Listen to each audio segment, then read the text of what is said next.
Michael banks अभी भी अपने माता पिता के घर में अपने बच्चों जॉन, एनाबेल और जॉर्जी के साथ में रहते हैं। साथ में हाउसकीपर एलेन भी हैं। माइकल की बहन जैन भी वहाँ है। फिडेलिटी फिडुशियरी बैंक के 2 वकील दरवाजे पर कब्जा करने का नोटिस छोड़ने के लिए आते हैं। वे समझाते हैं कि क्योंकि माइकल एक ऋण का भुगतान करने में विफल रहा है, उसका घर बैंक द्वारा लिया जाना है, जब तक कि वो शुक्रवार की आधी रात तक इसे वापस नहीं कर देता।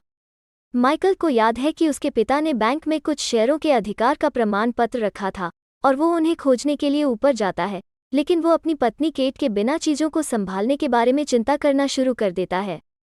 प्रमाण पत्र की तलाश में मदद करने के लिए जैन उसके साथ ऊपर जाती है, लेकिन वे इसके बजाय अपने बचपन से एक पुरानी पतंग ढूंढते हैं। माइकल ने इसे कचरा कहकर एक तरफ रखा। बच्चे दुकान पर चले जाते हैं जब पतंग उड़ जाती है और जॉर्जी की नज़र पकड़ लेती है। वो उसके पीछे दौड़ता है, लेकिन हवा से खींच लिया जाता है और जॉन और एनाबेल उसके पीछे दौड़ते हैं। जॉर्जी को जैक द्वारा पकड़ा जाता है, जो उसे पतंग को ठीक से उड़ाने में मदद करता है, लेकिन वो हवा द्वारा खींच लिया जाता है। बादल फिर अलग हो जाते हैं और उनके आश्चर्य के लिए मैरी पॉपिंस पतंग के साथ तैरती हैं।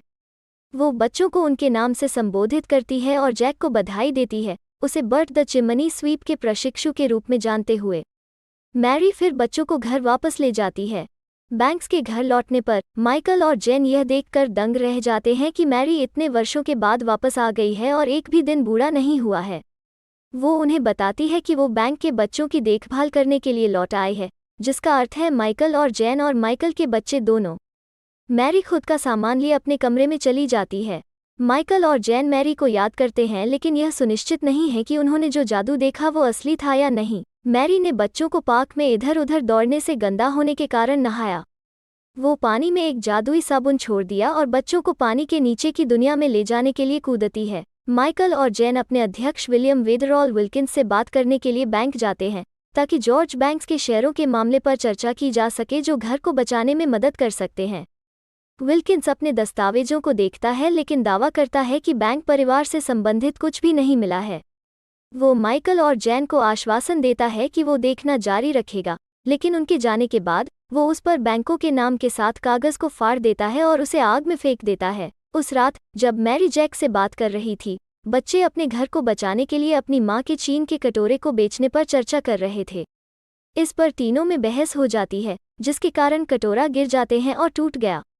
मैरी उसे उठाती है और बच्चों को दिखाती है कि कटोरे पर खींचा हुआ आदमी उनसे बात कर रहा है, क्योंकि उन्होंने उसकी गाड़ी को नुकसान पहुंचाया है। मैरी कटोरे को घुमाती है और खुद को, जैक और बच्चों को कटोरे की एनिमेटेड दुनिया में ले जाती है। वे कोचमैन शम्स से मिलते हैं, जो एक कुत्ता है, और उसका घोड़ा क्लाइड। गाड़ी को ठीक करने के बाद मैरी, जैक और बच्चे शामस के साथ एक गाड़ी की सवारी में शामिल हो जाते हैं, क्योंकि वे एक नए स्थान की ओर जाते हैं। समूह संगीत हॉल में, जहां मैरी और जैक ने अन्य जानवरों के पात्रों के साथ एक गीत का प्रदर्शन किया। जॉर्जी बाहर की किसी चीज से विचलित हो जाता है और वो एक भेड़िया, एक बेजर और एक लोमड़ी को परिवार की संपत्ति ले जाते हुए देखता है। वे जॉर्जी का अपहरण करते हैं, जॉन और एनाबेल को उसे बचाने के लिए प्रेरित करते हैं। बच्चे कटोरे के माध्यम से बदमाश का पीछा करते हैं जब तक कि वे किनारे तक नहीं पहुंच जाते। भेड़िया कटोरे को फोड़ता है और बच्चों को कटोरे के किनारे पर उड़ने का कारण बनता है। जॉर्जी जागता है क्योंकि उसे लगता है कि वो एक बुरा सपना देख रहा था। मैरी उसे और उसके भाई बहनों को दिलासा देती है, क्योंकि वे अपनी माँ को याद करते हैं, उन्हें आश्वस्त करते हैं कि वो उनके दिल में रहती है। अगले दिन मैरी और जैक बच्चों को कटोरा ठीक करने के लिए ले जाते हैं। वे मैरी के संग की चचेरे भाई टॉप्सी के दुकान में जाते हैं। मैरी भूल गई कि वे दूसरे बुधवार को पहुंचे, जिसका अर्थ है कि टॉप्सी के लिए चीजें सचमुच उलझ जाती हैं। मैरी की मदद से टॉपी और बच्चे चीजों को एक नए दृष्टिकोण से देख पाते हैं। टॉप्सी कटोरे को ठीक करने के लिए सहमत हो जाती है, लेकिन वो बच्चों से कहती है कि यह बहुत अधिक मूल्य का नहीं है, और यह कि उनकी माँ ने इसे अनमोल कहा। शायद इसका मतलब यह था कि यह उसके लिए बहुत मूल्यवान था। दुकान छोड़ने के बाद समूह जैन के पास सड़क पर दौड़ता है, क्योंकि वो श्रमिकों के लिए एक रैली आयोजित करने में मदद कर रही है। जैक उसे एस्कॉर्ट करता है, क्योंकि वो बचपन से ही उस पर क्रश था। मैरी और बच्चे माइकल को खोजने के लिए बैंक जाते हैं, लेकिन बच्चे विल्किंस के कार्यालय तक जाते हैं, जहां वे न केवल उनके घर बल्कि लंदन में अन्य लोगों के घरों को भी लेने की साजिश को सुनते हैं। वे उसके कार्यालय में घुस गए और उसे अपने पिता के सामने बेनकाब करने की धमकी दी, और वे लॉबी में भाग गए। जब वे माइकल को ढूंढते हैं तो विल्किंस घर लेने की योजना के बारे में कुछ भी इनकार करते हैं, जिससे माइकल बच्चों पर नाराज हो जाता है क्योंकि वो लगभग उसे परेशानी में डाल देता है। मैरी और जैक बच्चों को घर वापस ले जाते हैं क्योंकि वे जैक के लैंप लाइटिंग दोस्तों से मिलते हैं जो उन्हें गीत में घर का मार्गदर्शन करने में मदद करते हैं, जबकि उन्हें यह भी दिखाते हैं कि उनका लिंगो कैसे बोलना है। जब वे घर पहुंचते हैं तो माइकल घर खोने की अपनी चिंताओं के बीच व्यथित दिखाई देता है। बच्चे उसे खुश करने की कोशिश करते हैं और अपनी मां के बारे में मैरी के शब्दों को उसे प्रतिध्वनित करते हैं। अगली रात परिवार ने अपना सारा सामान पैक कर लिया है और बाहर निकलने की तैयारी कर रहे हैं। पड़ोसी अलविदा कहने के लिए इकट्ठा होते हैं। जॉर्जी फिर पतंग निकालता है और माइकल यह देखने के लिए देखता है कि यह उसकी पत्नी और बच्चों से बने एक चित्र के साथ जुड़ा हुआ है। जब वो करीब से देखता है तो वो देखता है कि चित्र उस प्रमाण पत्र पर बना हुआ है जिसे वो ढूंढ रहा था। वे देखते हैं कि उनके पास मध्यरात्रि में 7 मिनट हैं, जिसका अर्थ है कि वे इसे समय सीमा से पहले नहीं बना पाएंगे। इसलिए मैरी, जैक और लैम्प्लाइटर्स बैंक परिवार के लिए समय वापस करने के लिए इकट्ठा होते हैं।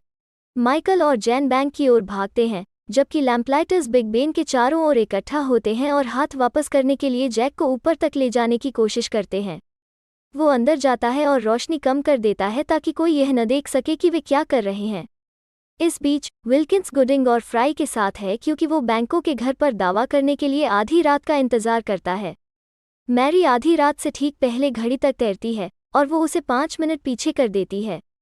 यह सोचकर कि समय गलत है, विल्किंस इंतजार करना जारी रखता है क्योंकि माइकल और जैन पतंग से उसका ध्यान आकर्षित करने की कोशिश करते हैं। हवा उसे अपने कार्यालय के अंदर उड़ा देती है और फ्राई उन्हें इमारत में जाने देता है। बच्चे उनके साथ जुड़ते हैं क्योंकि वे टुकड़ों को एक साथ रखने की कोशिश करते हैं, लेकिन वे हस्ताक्षर वाले टुकड़े को गायब कर रहे हैं जिसे जॉर्जी ने बाहर फेंक दिया था।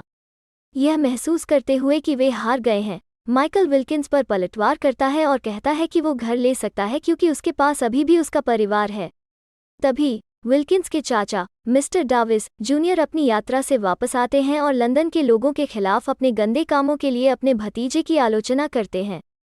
डाउस वापस लेने के लिए आता है और वो विल्किंस को निकाल देता है।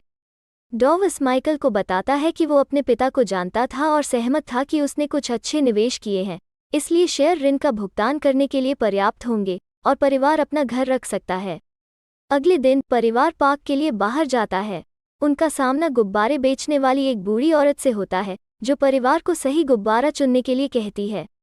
माइकल ने स्वीकार किया कि बचपन से ही उसके पास एक गुब्बारा नहीं था और गुब्बारा महिला उसे बताती है कि वो भूल गया है कि एक बच्चा होना कैसा होता है। वो एक को पकड़ लेता है और वो उसे हवा में तैरते हुए भेजता है। बच्चे अन्य पार्क संरक्षकों के साथ साथ जैन और जैक के साथ सूट का पालन करते हैं। विल्किंस शामिल होने का प्रयास करता है, लेकिन वो गलत गुब्बारा पकड़ लेता है और वो फर्श पर गिर जाता है। माइकल और उनका परिवार दूसरों के बीच तैरता है क्योंकि वे खुश और बचकाना महसूस करते हैं। जैसे ही परिवार घर लौटता है, हवा का एक झोंका सामने का दरवाजा खोलता है। मैरी इसे समझती है और महसूस करती है कि यह जाने का समय है। माइकल और जैन को इसका एहसास होता है और वे चुपचाप मैरी को उसके द्वारा किए गए हर काम के लिए धन्यवाद देते हैं।